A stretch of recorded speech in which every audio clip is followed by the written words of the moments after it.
it's always the thing that we don't feel like we're getting. Often we might think to ourselves like, that's my love language.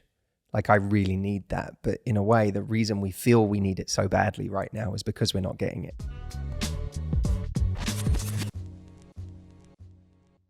What's up, guys? Before we get into the show today, if you haven't already, make sure that you sign up to my brand new newsletter that goes out every single Friday.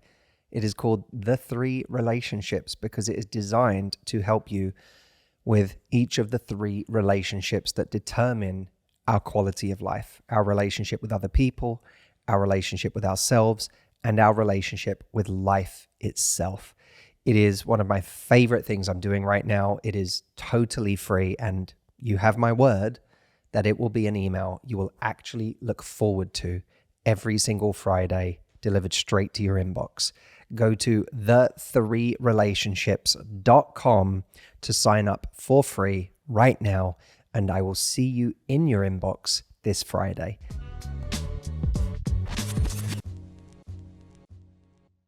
Welcome back to another episode of the Love Life podcast. It is me, Matthew Hussey, one of your hosts, not your host. I am here with Audrey Hussey, and I am here with the much demanded Stephen Hussey, my brother. Hello, good to be back, friends. You just got back to Los Angeles, I and did indeed. We're about to leave, aren't we, for our 3-day retreat in Zion National Park, Utah, which is it's very exciting. We're taking a group of 50 of our closest, what do we say? I mean, I guess clients, our Club 320 members, which, by the way, no one will even know what that means because Club 320 is literally a program that has had zero promotion whatsoever. Like the League of Shadows. What's the League of Shadows? Well, exactly. Yeah. Oh. It's had no, we don't publicize it anywhere, but we're taking away 50 people for 3 days to some glamorous camping, stay in Airstreams in this amazing place in Zion National Park. So that's coming up, and it's just we're post book launch. We don't have to worry about the book anymore. It's doing its thing. It's out there in the world. It's learned to fly on its own. Stephen, fun fact, right now, we have currently 2 books in the top 100 of all of Amazon in self-help. That is amazing. Love Life is number 60 in all of Amazon in self-help. And Get the Guy is number 100 right now. Wow. Which is crazy. That's great. Like, pulling its weight. 11 years later, it's number 100 in all of self-help. It's nuts. So that I thought that was a fun moment this morning when I saw that. Buying the collection. The collection. Yeah. It's like Game of Thrones. What will be next? Matt's going to get to 100 and people are going to go, when are you going to write the final book? Is that coming out? Or? So what are we talking about today? Well, we're talking about the very fashionable concept, the ever fashionable concept of love languages, and maybe casting a bit of skepticism on the idea. There's been a bit of research that was commented on sort of within the last couple of months where a lot of people know this idea. There's the idea that we all have 5 love languages, the idea that there's certain ways we like to receive love or that we feel loved by our partner. So the 5 are words of affirmation, like compliments, kind words, quality time, gifts, acts of service, and touch. And this was very much popularized by Gary Chapman's super popular book, which a lot of people, and I enjoyed and found, I found useful when I've thought about my own love languages. But there's some research from the University of Toronto, Mississauga. I don't know, Canadians are going to kill me for not pronouncing that right, but it's a university in Toronto. But basically, they are sort of debunking the concept of love languages. And what they say is, although popular lay theories lead people to believe that there's a simple formula for cultivating lasting love, Empirical research shows that successful relationships require that partners have a comprehensive understanding of one another's needs and put in the effort to respond to those needs. And they say that actually, rather than having, people don't have one primary love language. It's more like a balanced diet. It's more like a healthy nutrition all around. And look, there isn't one necessarily dominant love language. There also might be other meaningful ways of expressing love that aren't captured through the 5 love languages. So this basically allows for the fact that relationships aren't static and people aren't categorized into neat boxes. There's basically all expressions of love are on the menu and people need different ones at different times. Let's do a quick check. Okay. Acts of service, Audrey. Yes or no? As in, do I care about them? Yeah. Do you like it? I like when you make me coffee. Okay. But that's about it. I don't really care for acts of service that much, no. But I think that it depends on where you're at in your life. It means a lot to you that I bring you coffee in the morning. Yeah, but that's a very specific one. Because you don't like to wake up. Because I struggle to wake up in the morning. Touch. Yeah, I like touch. I feel like Audrey likes quality time. Mm-hmm. Yeah, you love quality time. I do. Words of affirmation you love. I do, yeah. I do. And what was the other one? Gifts. Gifts. Gifts. You like gifts. I like gifts. So you're pretty much... So it sort do. of proves the point, I suppose. I like thoughtful gifts. Thoughtful gifts. Who doesn't? See, I actually do most relate to words of affirmation and touch. I'm not bothered about gifts. Quality time, more about, depends. Sometimes. Like with myself, sounds great. Yeah, and gifts and acts of service, I don't think are that concerning to me. I'm not so fussed about them. But then I'm wondering, reflecting on this, I'm wondering, could I actually survive being starved of all the others and only having words of affirmation and touch? And the answer is no. I probably would feel, if someone never did something thoughtful, just said, oh, I thought of you and did this, I'd feel like, oh, they never I would have that feeling like, oh, they never just think of me, or they never put any thought into their gifts. That it actually would bother me. But I don't know if that's reciprocity, because I'm thinking I'm trying to think of a nice gift for you and you're not. Or is it that you do need a banquet, a full menu? I think it's also where you're at in your life. I think, like, depending, if you're in a really busy period, for instance, you might crave acts of service more. If you're in early dating and you're a little bit insecure, you might crave words of affirmation more. If you are, you spend lots of time apart and there's been no quality time, you might crave quality time more. So I do think it depends on where you're at in your life. If you have children, I think you might crave physical touch more, maybe than something else, because you're getting a lot of time together, but maybe not enough where you're feeling connected. And I just think there's lots of, I just think it depends on where you're at in your life. I do think the one we're missing often gets a lot of emphasis. Like it's always the thing that we don't feel like we're getting. Often we might think to ourselves, like, that's my love language. Like, I really need that. But in a way, the reason we feel we need it so badly right now is because we're not getting it. If you're in a relationship where you have a high sex drive and the other person really doesn't, and you're the person that's like, feeling like you're not wanted, or your needs aren't getting met there, or you're not getting enough touch, then all of a sudden it can feel like, oh, my big love language is touch. But if you're in a relationship where you feel fulfilled in that area, it's just not on your mind in the same way because you feel fulfilled in that area. It's a bit like that saying that when the sex is good, it's only 10% of the relationship. When it's bad, it's 80% of the relationship. Yeah, exactly. And I think you can feel starved in different ways. Like if you can feel starved of time if your partner is always putting you last and goes, oh, I'm going out with my friends again, even though you haven't spent a weekend together in 4 weekends, and like, oh, I'm going to just hang out with my friends, and it seems like they're not bothered. Then you're like, oh, so they're not bothered about prioritizing us, like spending good time together, going to dinner, going to a movie. You would, even though that's not my primary one, that would get to me if it was, if I was starved of it. Are we leaning towards this balanced diet view of the various love languages. I mean, it might be true. So it's also, Look, there's something kind of Greek about it, isn't there? Like sort of everything in moderation.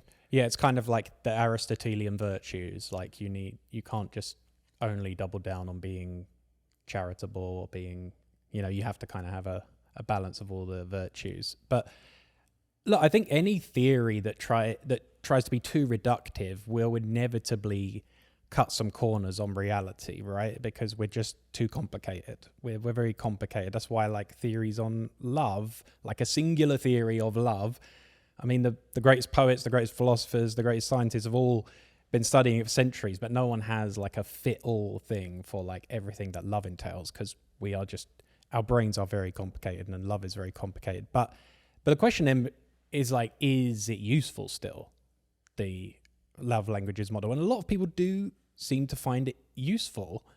So there's something that it is capturing that does seem to vibe with people. It can't just be that everyone's, I know there are things where people just vibe with them that are nonsense, but it must resonate if people go, there is a way that I prefer. I just know some people that gifts mean a lot to them, and you can tell that they really, really love it when you give a thoughtful gift. I could be wrong, but I think they were formulated. The love languages were initially formulated from, because he was a psychotherapist, and he was finding that they were the patterns that couples were coming to him for therapy for always fell into these 5 buckets. They were saying like, we don't have sex enough, or we're not intimate enough, or you never tell me you love me, and he basically narrowed them down as these 5 like needs, I guess, in relationships.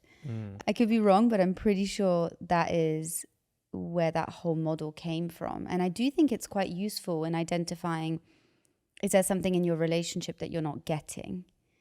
Because there are some people who are not well matched, right? Like, because some people do have greater emotional needs than others. Some people are much more kind of introverted emotionally than other people. There's people who don't like to hold hands and be cozy and intimate, and they much prefer to just kind of be more like, separate, physically separate. And there are people who are not thoughtful at all. And I think all of those things would make you incompatible with that person if that was a really, really big thing for you. And so to that extent, I think it's really useful to still use. But I do think that there are so many missing. I do agree with that point that they made. What do you feel is missing? I've thought this for a while. I think preempting someone's needs is a bit of a love language. I like that. Anticipating needs. Yeah. That's like one of my favorite things that you do with me. Mm-hmm. There's something that I'm like noticing though from this conversation, that there's almost like two kind of ways that the idea of love languages can go, or where they can kind of emerge from. One is this natural inclination towards something. So for example, if you are just naturally a very touchy-feely person and you like to be that with people, you're going to have a hard time with a partner who is not that way. But then there's the languages that seem to emerge from a kind of deficit, like something that you've lacked, either in life, growing up, or something that you lacked in a previous relationship that has made you really hungry for that thing. And that could be safety, it could be peace, it could be touch, it could be being thought about or being seen. Being seen could be another love language. Yeah. But there might be love languages that we ourselves would be less preoccupied with if we felt that need had been met, or if we felt that we weren't in deficit or hadn't been in deficit in that area. I don't know. I guess it's interesting because there might be areas where we've had enough of that. We've had plenty of that thing in life, but it still is a very important, it just is like part of our makeup that's really important to us. Mm-hmm. And there are other things that they feel that so important to us because we've always felt like we've been lacking there, or we feel like we don't have, we haven't had enough of that thing. Well, one thing I think the love language is useful for is just it's become like a signaling device for saying to someone like, hey, this is a blueprint for how I need you to be or how I need to feel loved. And it's given people the ability to express it in a certain way. Like, my love language is quality time. And someone goes, quality time. Or, That's true, I need to say, you look beautiful this morning, or give them physical compliments, because someone just might not be inclined to be that way. Like, I know some very great guys, they're very caring, whatever, but they might not be the type who gives someone a hug naturally or just says something like sweet, sends a sweet message. But I think it's interesting who we become when we feel like something we haven't had enough of, we finally get. Because I think a lot of us, I think I'm speaking on the same subject here, and I'm not going just off on a tangent, but I think a lot of the time we don't necessarily know exactly who we are until certain needs get met. mm-hmm. You know, if we've never felt safe, for example, or we've never had peace, then we can be preoccupied with that, distracted by the need for safety. And in a way that takes energy from developing ourselves in other ways. I think it's interesting, like, who you become once you actually feel like you have that thing. Because when you have that thing, it's like now you have the potential, a bit like kind of Maslow's hierarchy of needs, right? When at the base of that pyramid are physiological factors like food and water and shelter. And when you have those things, you can't focus on actualization until you have those things. And I think it's interesting what gets to become important to us in a relationship once certain baseline needs or love languages are actually met. We might find that something else becomes important to us that has not had a chance to be important to us before. Yeah. Well, this in a way somewhat vibes of what these researchers are saying, where they're saying relationships aren't static, and that the ways of giving and receiving love almost do change or evolve, or, you know, you're not like this fixed entity.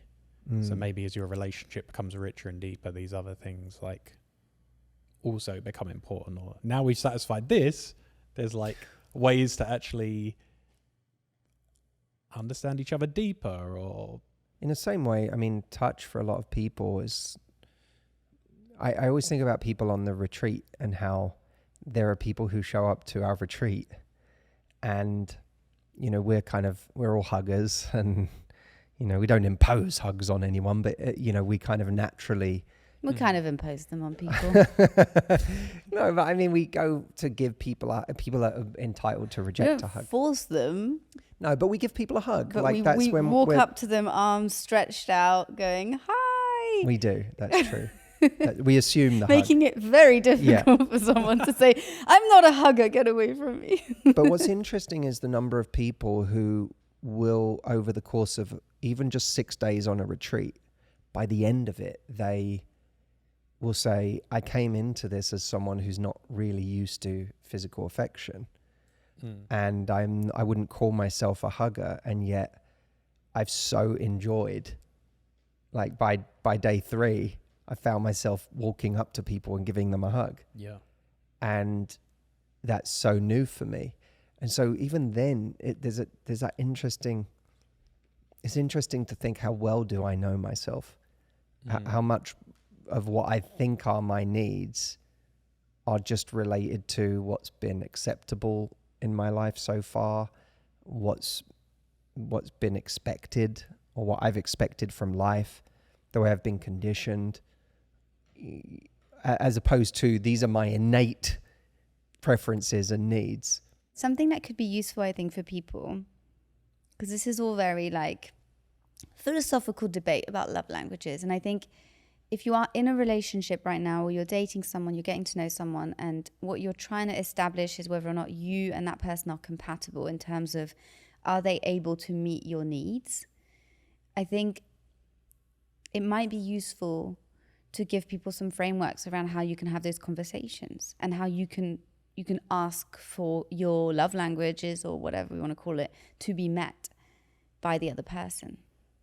Like, for instance, you love acts of service, and I remember I used to tidy up the whole house, and you would be like, oh my God, it means so much to me when you do that, when you just like, I come out of this thing that I'm doing and come home and everything is just immaculate. Thank you. That is true. And you used to say that to me. It used to shock me every time, like that someone did that, and I would be so happy. Yeah. And so I was like, oh, okay, like you've given me a grain of information about yourself.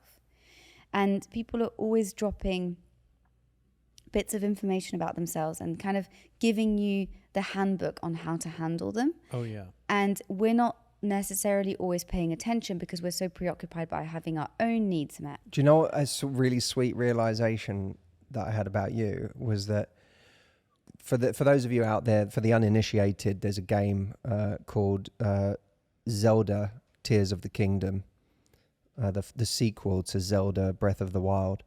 And it's on the Nintendo Switch, and it's just a magical game. Mm-hmm. It's amazing. The best. And we don't get that many times that we get to sit and play it, but whenever we do, Audrey loves it. Like, she's not even interested in playing. She just really loves it when we like sit and play together, and we just explore the world together. And so I just bark orders of that. She like tells us, she's like, go in that cave, pick up that. Go fight them. See what's in the box. See what's in the treasure box if you beat them. Yeah, I think that's nice. And I no, but I find it really endearing because I realized that you love Zelda, but you also love it as a moment that we get together. And I love Zelda. No, I'm joking. No, it's true. It's true. But you're very right. The whole like overarching concept is that people do like to be loved in their own personal ways, and when you can listen a lot and pick up like, oh, that really resonated, or when I said that, their eyes lit up, or they loved that compliment, they were like, oh my God, I love hearing those words, or whatever. You can kind of start to, well, first judge your compatibility, because maybe if someone's like, oh, I never want to hold hands on the street, and you're like a hand holder and you love touching, you might be like, oh, this is going to be difficult. But you know, you can also just learn like, oh, that this thing I like a lot is naturally not such a big deal to them, and I need to love them in their way. Yeah, and figure that out. And that's kind of the point I think is important to make here, and I wanted to make, is like, you can build up, and it's not how the way to look at it, but I do think just to put it in simple terms, by loving someone in the way that they want to be loved, not in the way that you want to love them, not in the way that you want to be loved, but in the way that they want to be loved, you build up leverage to then say, this is how I want to be loved. And by default, if you're with a decent human being who wants a beautiful relationship, they'll go, I can see how you love me in the way that I want to be loved. Let me love you in the way that you want to be loved. They're more likely to listen to you and say, yeah, I'll do that. I'll give you compliments. I'll, spend that quality time with you. I'll do whatever. If you, on the other hand, are kind of already meeting their needs and making them feel like they're in a beautiful situation and they feel really seen and kind of nourished with everything. Which is where your anticipating needs point is so important, because it's you're really leading. You're creating a culture in the relationship where you're saying, I am going out of my way to think about what would make you happy, what would make your life better, however you define better. And you're creating an environment where this is like the level that we're playing at, is that we do these things to make each other happy. And we're also creating that amazing reciprocity, that idea of giving first and expecting second, but focusing on giving. Of course, over time, if you find that you're always anticipating their needs and they never meet you there, or it never, no reciprocity is ever created, then you might be in a relationship where you haven't got the kind of teammate that you need. But I do think that there is we should put the emphasis on being an amazing teammate, because you are then showing someone the level of teammanship that you want to exist in your relationship. And I fundamentally believe when someone feels like their needs are being taken care of, it frees them up to then go, well, how do I show up for you? Yeah.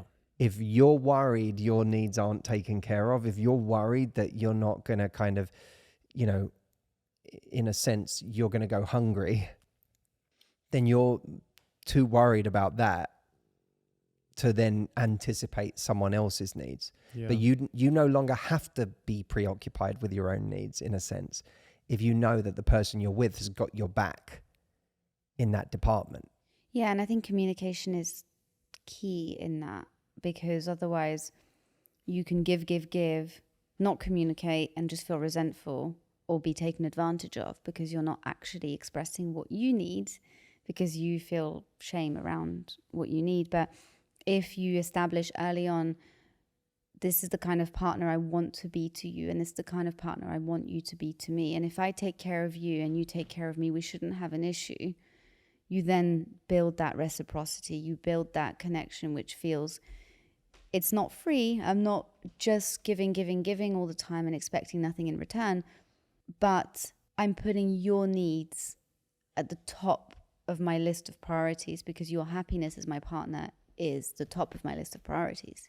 2 things, if you want to communicate early on, like ways you like to be loved, is either just talk about things you really, traits or behaviors you really love and admire. And you can just talk in general in a person, or I love the idea of a relationship where blah, blah, blah, or I love it, you know, when I feel taken care of by X and Y, or just if they do something that makes you feel loved, like hand them the blueprint there and then. Like either you can text them in the day and be, when you did that this morning, it made me feel so special and I loved it so much, or like just tell them in the moment, like, that's so attractive, it's so sexy when you did that, or that was a really like, you know, that was a really amazing move you did earlier when you came and you brought blah, blah, blah. It's like people just need the blueprint given, and the more confidently you do that and map out, like, here's the needs, and you can try and meet them or see what you can do with this blueprint. Yeah, it's like, tell me what to do. I think for everyone out there, you can think of that in terms of either pre-framing or signaling or affirming when something happens. Positive reinforcement goes a long way. Pre-framing is when you do it before it's happened, so that you can point to the thing that would mean a lot to you if it happened. And affirming or signaling is when something happens. Someone has said something to you, and afterwards you say, you know, that really meant a lot when you said that to me tonight. Like, I really felt touched by that, you know, or I loved that thing you did last week. You know, you're giving them that validation for that thing that happened and saying, do it again. So it's like pre-framing is a way of saying, I'd love you to do that. Affirming or signaling is a way of saying, I'd love you to do that again.